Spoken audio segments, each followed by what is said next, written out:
60 Strong Women. Today, I thought we'd hang out, grab some coffee, and chat about our second pillar for a full quality life. And that's stress management, or what I call living chill. What are the benefits of stress management or stress reduction? I'm going to go over some of the health benefits and then some of the how-tos. How do I put that into practice? In all of these pillars, as you will find out, all of the ones that we're going through, they're all symbiotic relationships. In other words, they tie into each other. So what's good for one is good for the other. We want to continue that as a lifestyle practice. So one of the benefits of, and these are not in any particular order, they're just what's coming to mind. One of the benefits of a stress-free life or living chill or learning how to manage stress, because let's face it, life happens, things get stressful. We're never going to get rid of our stress, but we can learn to control the controllables and learn how to manage our stress with certain techniques. And the benefits of doing that are, one, we can lower our cortisol. So we can use our cortisol when we need our cortisol. For example, waking up in the morning. We get a little small cortisol spike, and that wakes us up and starts our metabolism, and that can be very good for us. We don't want to be lethargic when we wake up. We want to be able to get up, get going, get fueled, and get on out the door. So cortisol isn't necessarily a bad hormone.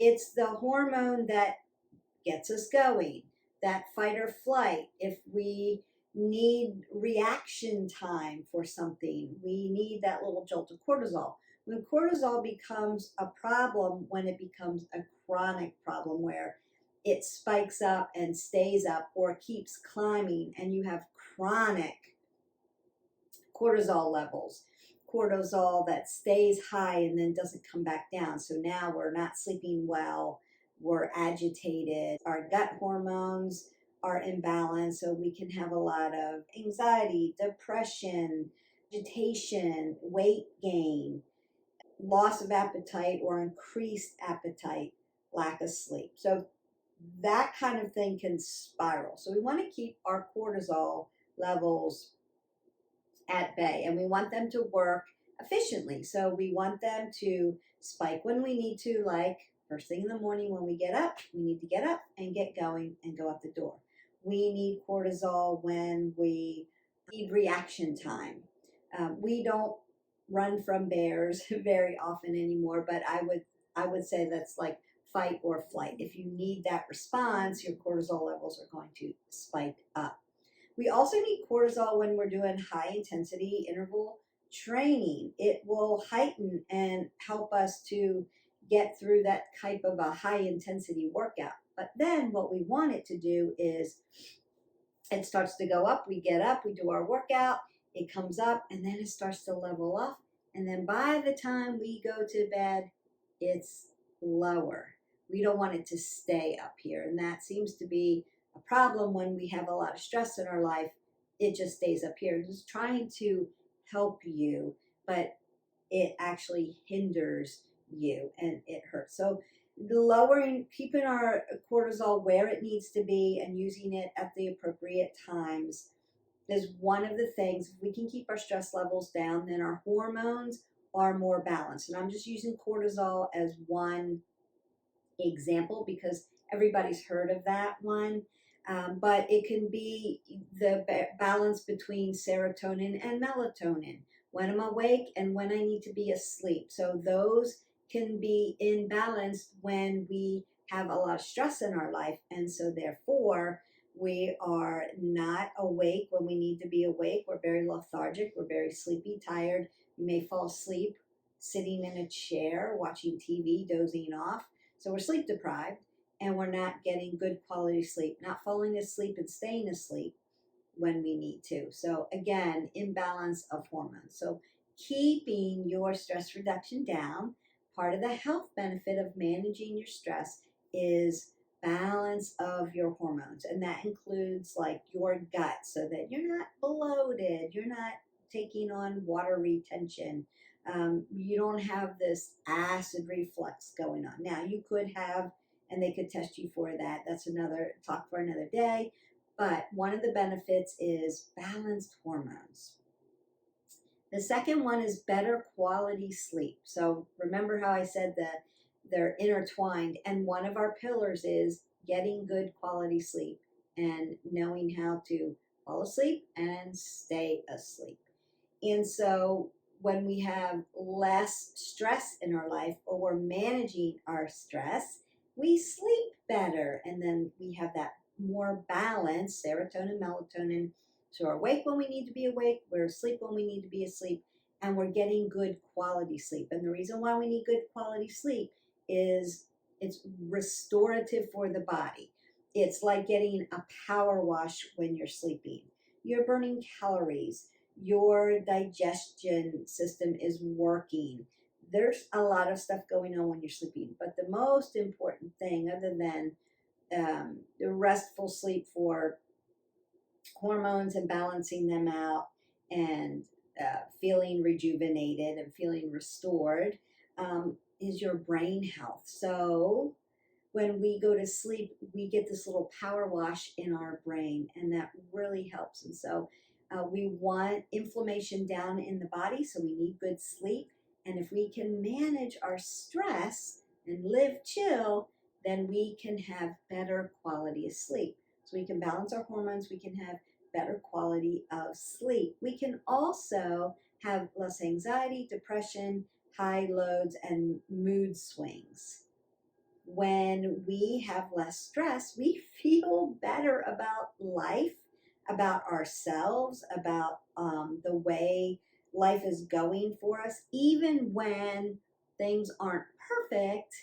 When we're not stressed about it, or we can flip the script on something, you can control the controllables and let some other things that we can't control go. We have less stress, then we can see it with new eyes, with different perspectives. So even though life's not going to be perfect, we have less anxiety about it, less depression, less mood swing. So the highs, the extreme highs and lows are less. And so you're somewhere in the middle, living life and managing it better. I already talked about healthy brain. So having less stress in your life helps your brain. And we want to keep our brain in good health because, as we know, when there's a lot of inflammation in your body, that inflames your brain as well. We can have things like dementia, Alzheimer's, and other types of brain disorders. Autoimmune diseases a lot of times are caused by an imbalance of hormones, an imbalance of what's going on in the brain and what's going on in the body. If we can balance these things out better, then we can have a more healthy, fulfilled life. And one of the things is live chill. Reduce your stress and manage it the best that you can using some tools. We can have better mental health, and that is a big spectrum, of course, and it's the big talked about now. We're finally acknowledging that mental health is important for living chill, having a better fulfilled life. So we can have better mental health, thinking more positive, looking at things in a different light, like flipping that script and controlling what you can control, letting go things that's out of your control and not being stressed about it, and just seeing things in a more positive way. We can have better body weight maintenance. When we're stressed, our body goes into fight or flight. We talked about those cortisol levels just shooting up, not just cortisol, but dopamine and some other hormones that will just shoot up and stay on high alert. And your body will go to war for you. It's fighting for you. It's doing what it's supposed to do. But when it's in a chronic situation like that, you're staying in your fight mode, your body is going to hang on to all of its fat reserves because it thinks that the organs need protection. Think about it that way. Like your body's doing what it's supposed to do, and it's just misrepresented because of the chronic situation your hormones are in. If you're less stressed and you're more easeful, your body's going to be like, we don't need to put extra layers of fat around our organs and protect it.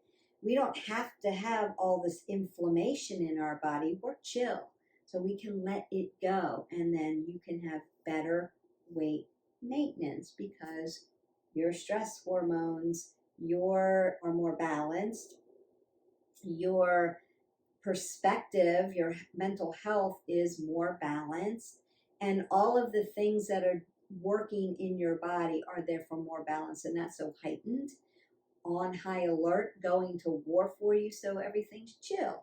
And so that way we can manage our weight better. It will help muscle tension. And so when we are stressed all the time, our muscles will get tight. So you will feel achy. You'll feel tight. You may not have as much range of motions. Things may hurt you, like your joint systems might get inflamed and hurt you.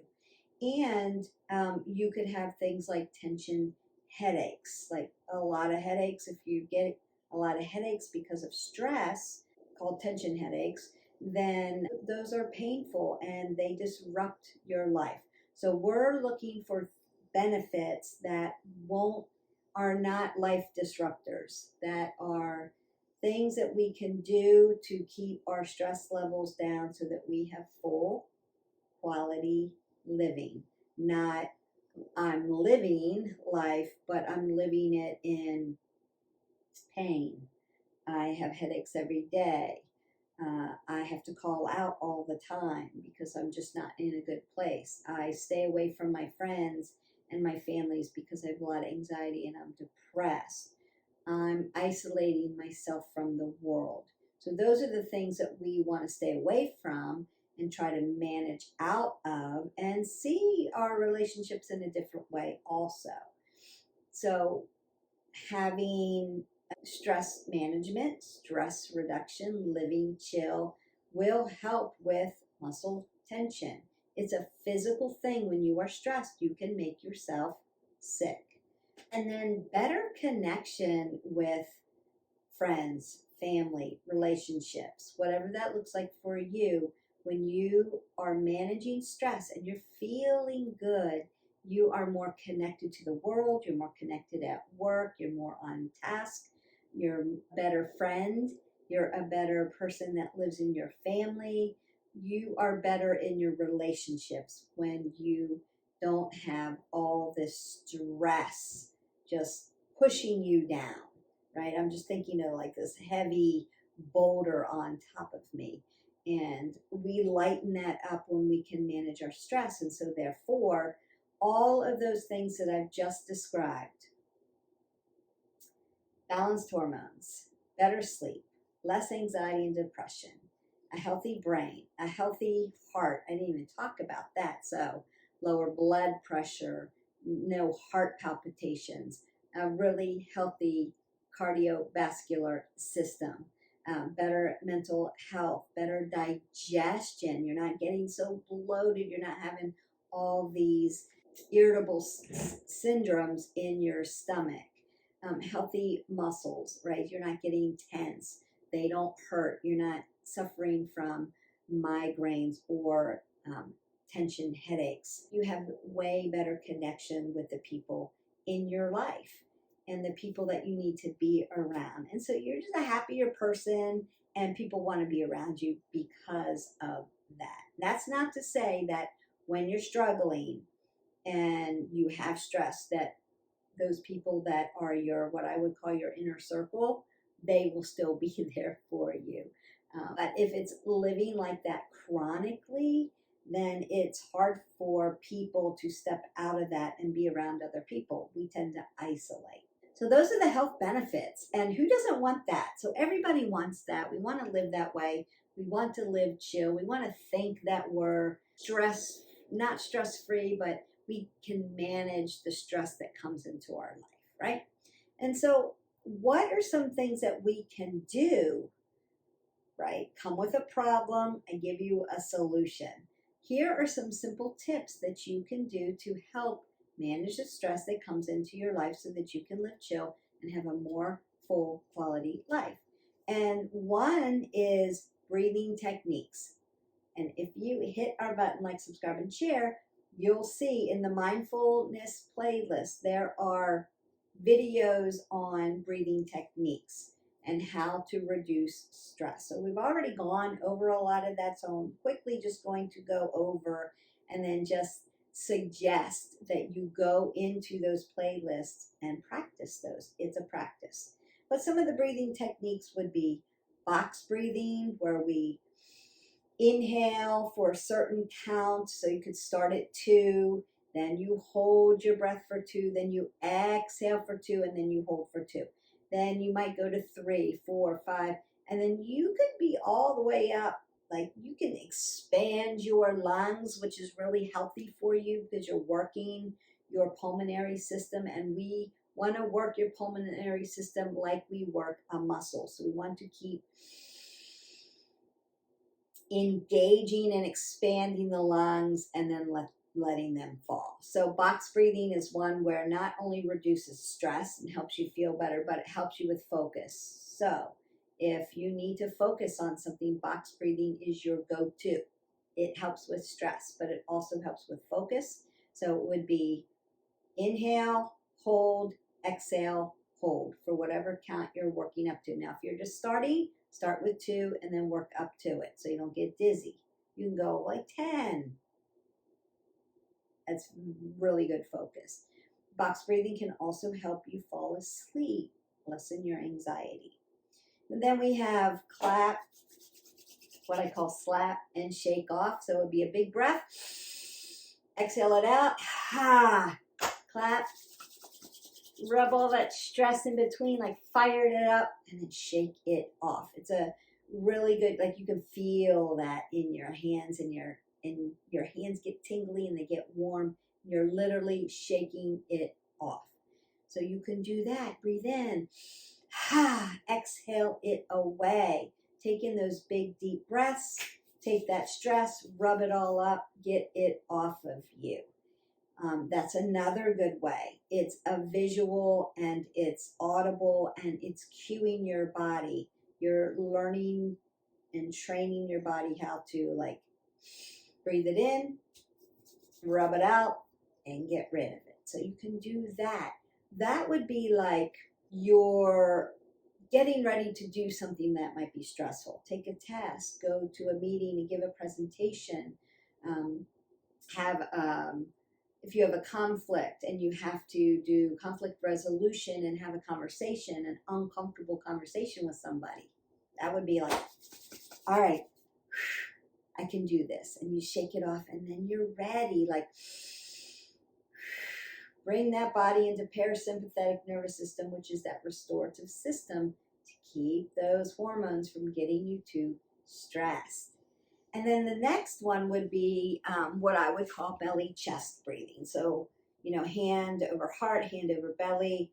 Inhale, let that belly rise up. Exhale, let that belly fall. Inhale, let that chest rise. Exhale, let that chest fall. And then you can alternate them. Belly chest breathing. I like to do belly chest breathing when I'm starting to do a meditation, so I could be sitting in a meditative form and do that, or you can lay down in Shavasana, deep in final rest. You can be in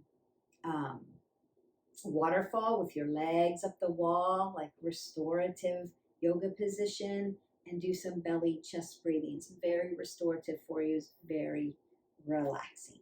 So those are just 3 ways to breathe and use breathing techniques. And like I said, go into our playlist and pull up those videos. I've done them for you. You can practice and get better at, this is how we manage stress. If you're feeling stressed or you're just starting your day, practice those breathing techniques. They will serve you well. And then another one is practice gentle stretch and gentle yoga. Even any kind of yoga is going to help you de-stress your body. So if you're a power mover, you like power yoga, you like vinyasa, you like to flow hard and fast, at the end of it, you're just going to be like, oh, I feel so much better. Or if you're yin, you want to hold those poses. Each of them have their benefits. So I would say try it all and keep mixing it up. You can do a yin bin. Again, hit our button, like, subscribe, and share. We've got all kinds of yoga for you. There's restorative yoga. If you're just like, I need to chill big time. I need to restore my body. It's been a hard week. Restorative yoga is for you. Show up in your pajamas and do our video and learn what restorative is all about. That's really getting that brain a nice power wash, relaxing the tension in your body, breathing, using those techniques to bring your body into complete parasympathetic nervous system, which is your restorative system.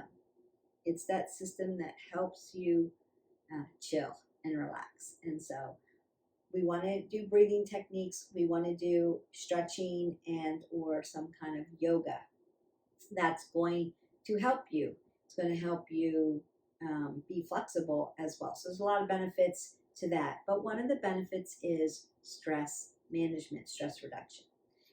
If what I'm saying is not landing with you and you're like, Beth, I don't like yoga, I'm not doing yoga, I would say try it and keep practicing it. If that's not for you, movement matters. You can go back into our playlist and watch the little coffee talk I did on movement and the types of movement and how you can move and what our videos do for you. So at least move your body. It helps de-stress. If it's like what I do is walk, go out and take a walk and get some fresh air and reduce your stress. That will help. So if walking is your thing, do it. It's good for you. Try other things, challenge yourself, but if walking is it, that's where you're at and you want to walk. You could also journal or vlog if writing's not your thing, and I just don't like writing in a book. I never get to it. I think it's a cool concept, but I don't really get to it. And you're better at technology, go ahead and just vlog. It's for you, and just talk. Get it all out. That is stress reduction. Sometimes not holding it in. You may want to put it out there where it's a little more private. You can journal. You can vlog and then not share it, or just share with yourself. If you feel like you need an accountable person, use your inner circle. And I have done coffee talks on inner circle. So you'll want to go back and decide, who are my inner circle people and are they my accountable people? And then that's who you're going to go to. And the last couple things, right? We want to control the controllable. So decide what is it in your life that you can actually control. We can't control weather. So if you're wanting it to be beautiful out and it's not beautiful out, chill about it. You can't control it, so don't worry about it. Flip your script, flip your perspective on it, and look at it with new eyes. So a lot of it is just understanding what your controllables are, and then using the THINK acronym to help your thoughts. And the THINK acronym, and I've done a coffee talk on this, so you can go back and review all of this in detail. But just for perspective, this would be about what you're thinking to yourself and about yourself, and sometimes what you want to say to other people. So we want to check it, not wreck it. And so we use that THINK acronym, and that THINK acronym would be T, is it true? So if you're telling yourself something and it's making you stressed, recheck what you're saying. Is it true? Check it. Then H, is it helpful? Does it help my perspective? Does it help my stress level? Does it help my relationship with somebody? Etc. You know where I'm going with this.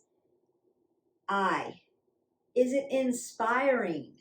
Is it going to uplift me or put me in a hole and isolate me? N, is it necessary? Do we have to say the thing or do we have to think the thing? Can we flip it on its head somehow? And then K, is it kind? So is it true? Is it helpful? Is it inspiring? Is it necessary? And is it kind? And then think about that, and that will help you control your controllables and maybe flip your script on your thoughts, and that gives us better perspective, and maybe we're a little less stressed then about it. And then the last one I would say, and this is going to be a separate coffee talk because it's a separate pillar, is choosing healthy foods that help us relieve stress. So there are foods that we put into our body, sugar being one of them, that are inflammatory and then make us feel bad and can heighten stress. So we want to stay away from high fructose corn syrup, sugar, lots of sugar, right? You get a certain amount of sugar grams per day. That one, keep your body weight healthy, but also keep inflammation down. It's where I'm going with that. Then your hormones get all, and then you're on that roller coaster because your hormones are imbalanced, and then things are getting a little bit more stressful. And we tend to eat, graze, feed the stress versus just using food as fuel. So we're going to talk about that on another pillar. But if you're choosing anti-inflammatory type foods, foods that feed your body and serve your body well, you will be less stressed. And there you have it. We've gone through how do we live chill.